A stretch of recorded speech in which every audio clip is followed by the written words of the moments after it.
leading up to that day should not be forgotten. David Frum joins me now from Wellington, Ontario in Canada. David Frum, welcome back to the program.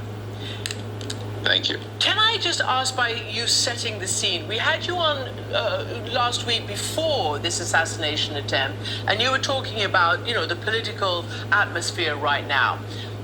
What do you make of the theme of unity and all the never Trumpers coming up and endorsing him? Is that kind of par for the course, or is it because of what happened? Well, if you endorse Donald Trump, you're not a never Trumper, are you? You're a sometime Trumper. Never Trumpers don't endorse. They keep going to the end. And we have to go to the end. The theme of unity that Donald Trump is proposing is not unity on behalf of American values. It's not unity in defense of the Constitution. It's unity meaning nobody criticize him. Look what they sent to me. Now when I'm gonna try to share it, look what's gonna remember that he insulted and gloated and joked about the near murder of Nancy Pelosi's husband. Nobody remember that he made light of the attempt to kidnap and maybe assassinate his own vice president. Nobody remember that he made light of an attempt to kidnap and maybe assassinate the governor of Michigan. Donald Trump has been the leading voice in favor of violence, enjoying violence, delighting in violence in American politics in this time. And while everyone is grateful and relieved that the violence did not touch him and that his life was spared and that this assassination attempt, this heinous attempt, was defeated, that's all a very blessed thing. That should not blind us to who he is and what he stands for and what he has done.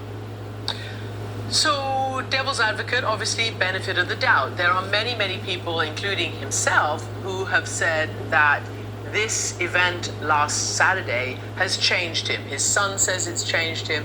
People who've been around him say he looks changed. He says he's changing the content of his acceptance speech, which will be on Thursday night.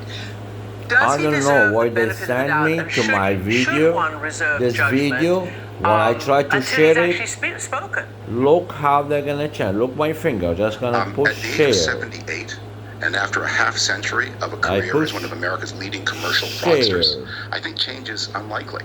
And of course, at this moment, he is look how the video will be changed this event that to this picture. Something fishy is going on about this guy. I'm going back to the video. A different kind of person would not have allowed his surrogates immediately to pin the blame for this attempted assassination on his rival. His own vice president has said this assassination attempt was Joe Biden's fault. He said that on Twitter, or X as we now call it.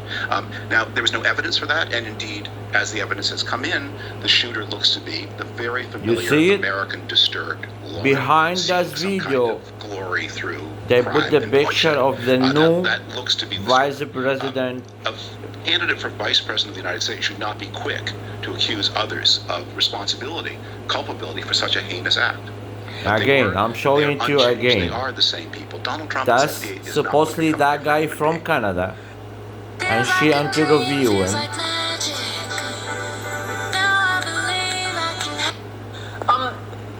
David Frum, let me just ask you about Vance, because you actually know him. Try to again share that video. Website of yours. So, can you tell me how you viewed him then and how you view him today? Is he still the same person that you Facebook, and look what is gonna change. You see the same video. I'm trying to change it. They want me to 15 years, undermining to put this picture of the new vice president was Trump choosing. Something is going on behind the scene. Unlike Donald Trump, be careful, guys. There's nothing of the buffoon or the charlatan about J.D. Vance. He is a formidable intellect. Again, I'm trying to share it. I suppose you're watching this. And a man of great ambition. I would share video to the YouTube. He's a man of extraordinary moral and intellectual flexibility, to put it mildly. He has changed his mind on many issues, and the stories he tells about why he's changed his mind are look at this how they change. change. They don't line up with the dates. For example, I am on the same page page. My name Jamal Aldagos. They plan something for this guy. He was writing for me half a decade after he came back from military service. And he was then an advocate of traditional American global leadership.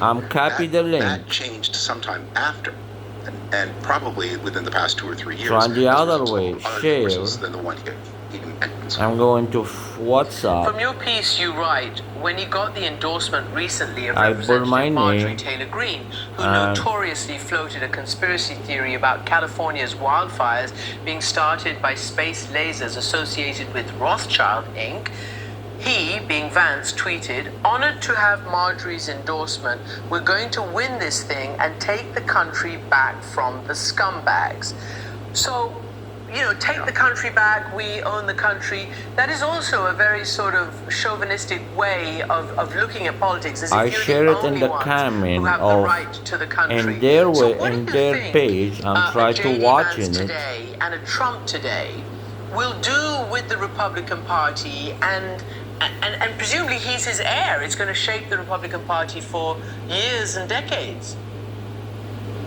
The Republican Party, I became a Republican in the 1980s because I believed in American world leadership, because I believed in the workings of a free market economy, because I believed in the impartial rule of law, and because I believed in collective security, and that all the democracies are stronger when they stand together. Those are the causes that led me in the late 1970s, at a time of Soviet adventurism, to follow people like Gerald Ford and Ronald Reagan and George H.W. Bush and look to them as the leaders who stood for what I believed in. Well, those things are all jettisoned. We now have a party that stands for narrow, selfish particularism and nationalism, that rejects trade, that rejects collective leadership, wants to abandon Ukraine. Trump just in the past 2 days said that he was reconsidering the American guarantee to Taiwan, would put them up for bid. They assure us they are steadfast for Israel, but given their contemptuous attitude of all allies but Israel, I'm not sure how comfortable and confident I would be if I were someone who cared about the security of Israel, which I am.